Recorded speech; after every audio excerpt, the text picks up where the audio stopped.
ಮೈ sugar ರಾಜ್ಯದಲ್ಲೇ ಏಕೈಕ ಸರ್ಕಾರಿ ಸ್ವಾಮ್ಯದ ಸಕ್ಕರೆ ಕಾರ್ಖಾನೆ. ಈ ಕಾರ್ಖಾನೆಗೆ ರಾಜ್ಯ ಸರ್ಕಾರ ನೂರಾರು ಕೋಟಿ ಹಣ ನೀಡಿದ್ರೂ ಸಮಸ್ಯೆಯಿಂದ ಮಾತ್ರ ಹೊರಬರ್ತಿಲ್ಲ.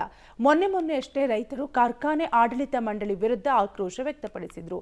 ಇದೀಗ ನೌಕರರ ಸರದಿ. ಅಷ್ಟಕ್ಕೂ ಏನಾಯ್ತು ಅಂತೀರಾ? ಈ ಸ್ಟೋರಿ ನೋಡಿ. ಸರ್ಕಾರದ ಸಕ್ಕರೆ ಕಾರ್ಖಾನೆಯಲ್ಲಿ ಇದೆಂಥ ದುಸ್ಥಿತಿ.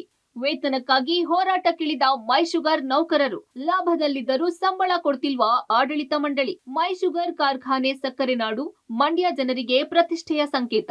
ಯಾವುದೇ ಚುನಾವಣೆ ಎದುರಾಗ್ಲಿ ರಾಜಕೀಯ ಪಕ್ಷಗಳು ಮೈ ಶುಗರ್ ಅಸ್ತ್ರ ಪ್ರಯೋಗ ಮಾಡೋದನ್ನು ಮಾತ್ರ ಮರೆಯೋದಿಲ್ಲ. ಕಳೆದ 2 ದಶಕದಿಂದ ರಾಜ್ಯ ಸರ್ಕಾರ ಕಾರ್ಖಾನೆ ಪುನಶ್ಚೇತನಕ್ಕೆ ಅಂತ ನೂರಾರು ಕೋಟಿ ಅನುದಾನ ನೀಡಿದೆ.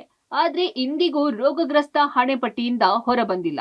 ಒಂದಲ್ಲ ಒಂದು ಸಮಸ್ಯೆಗಳಿಂದಲೇ ಸುದ್ದಿಯಾಗುತ್ತಿದ್ದು, ಇದೀಗ ಕಾರ್ಖಾನೆಯ ನೌಕರರು ತಮ್ಮ ಸಂಬಳ ನೀಡುವಂತೆ ಆಗ್ರಹಿಸಿ ಬೀದಿಗೆ ಇಳಿದಿದ್ದಾರೆ. ಮೈ ಶುಗರ್ ಕಾರ್ಖಾನೆಯಲ್ಲಿ 250ಕ್ಕೂ ಹೆಚ್ಚು ನೌಕರರು ಗುತ್ತಿಗೆ ಆಧಾರದಲ್ಲಿ ಕೆಲಸ ಮಾಡ್ತಿದ್ದಾರೆ. ಮಂಡ್ಯ ಮಾತ್ರವಲ್ಲ, ಬಿಹಾರ ಸೇರಿದಂತೆ ಹೊರ ರಾಜ್ಯದ ಕಾರ್ಮಿಕರು ಕಡಿಮೆ ಸಂಬಳಕ್ಕೆ ಹಗಲಿರುಳು ದುಡಿಯುತ್ತಿದ್ದಾರೆ. ಈ ನೌಕರರಿಗೆ ಕಳೆದ 2 ತಿಂಗಳಿನಿಂದ ವೇತನ ನೀಡಿಲ್ಲ. ಸಂಬಳ ನೀಡುವಂತೆ ಹಲವು ಬಾರಿ ಮನವಿ ಮಾಡಿದ್ರೂ ಪ್ರಯೋಜನ ಆಗಿಲ್ಲ. ಮೊದಲೇ ಆರ್ಥಿಕವಾಗಿ ಸಂಕಷ್ಟದಲ್ಲಿರೋ ಕಾರ್ಮಿಕರು ಇದೀಗ ದಿನದ ಊಟಕ್ಕೂ ಪರದಾಡುವ ಸ್ಥಿತಿ ನಿರ್ಮಾಣವಾಗಿದ್ದು, ಆಕ್ರೋಶಗೊಂಡು ಪ್ರತಿಭಟನೆಗೆ ಮುಂದಾಗಿದ್ದಾರೆ. ಇಲ್ಲಿ ನಾವು ಕೆಲಸ ಮಾಡ್ತಾ ಮೊದಲೆಲ್ಲ ತಿಂಗಳು ಕರೆಕ್ಟಾಗಿ ಕೊಡ್ತಾ ಇದ್ರು. ಮಧ್ಯ ಒಂದ್ಸರಿ 2 ತಿಂಗಳಿಗೆ 3 ತಿಂಗಳಿಗೆ ಏನು ಕೊಡ್ತಿದ್ರು. ಬಟ್ ಇಷ್ಟೊಂದು ಲೇಟ್ ಮಾಡ್ತಿರ್ಲಿಲ್ಲ. ಬಂದಾಗ ಒಟ್ಟಿಗೆ ಹಾಕ್ಬಿಡ್ತಾ ಇದ್ರು ಸ್ಯಾಲ್ರಿನ. ಈ ಸರಿ ಎಲ್ಲ ಈಗ ಕ್ರಸಿಂಗ್ ಎಲ್ಲ ನಿಂತೋಗ್ತಾವಿಂದ ಈ ಸರಿ ಮಾತ್ರ 2 ತಿಂಗಳಿಂದ ಸಂಬಳ ಕೊಡ್ತಾ ಇಲ್ಲ. ಇವ್ರು ಕೇಳಿದ್ರೆ ಆರ್ಬಿಟಕ್ಕೆ ನಾವು ಕಾಂಟ್ರಾಕ್ಟರ್ ಕಡೆಯಿಂದ ಕೆಲಸ ಮಾಡ್ತಾ ಇರೋದು. ಅವ್ರು ಕೇಳಿದ್ರೆ ಇವ್ರು ಹೇಳ್ತಾರೆ ನಮಗೆ ಮೈ ಶುಗರವರು ಪೇಮೆಂಟ್ ಮಾಡಿಲ್ಲ, ಅದಕ್ಕೆ ನಮ್ಮ ಹತ್ರ ದುಡ್ಡಿಲ್ಲ ನಿಮಗೆ ಕೊಡೋಕ್ಕೆ ಅಂತ ಇವ್ರು ಹೇಳ್ತಾರೆ.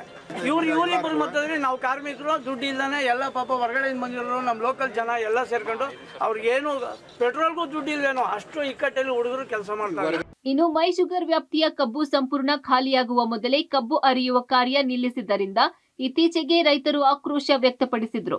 ಇದೀಗ ನೌಕರರು ಆಡಳಿತ ಮಂಡಳಿ ವಿರುದ್ಧ ಕಿಡಿಕಾರುತ್ತಿದ್ದಾರೆ.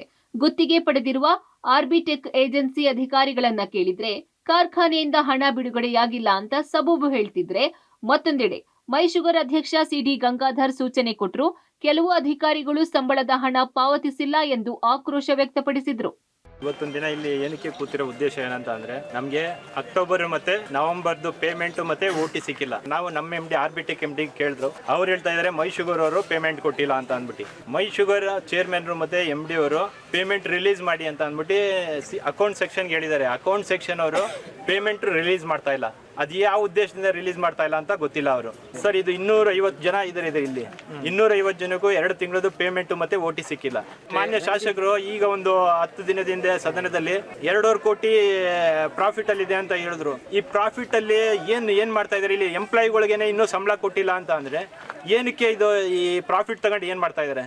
30 ವರ್ಷಗಳ ಇತಿಹಾಸದಲ್ಲೇ ಈ ವರ್ಷ ಮೈ ಶುಗರ್ ಕಾರ್ಖಾನೆ 2 ಕೋಟಿಗೂ ಅಧಿಕ ಲಾಭ ಮಾಡಿದೆ ಎಂದು ಬಡಾಯಿ ಕೊಚ್ಚಿಕೊಳ್ಳುವ ಆಡಳಿತ ಮಂಡಳಿ ನೌಕರರ ಸಂಬಳ ಬಾಕಿ ಉಳಿಸಿಕೊಂಡಿದೆ.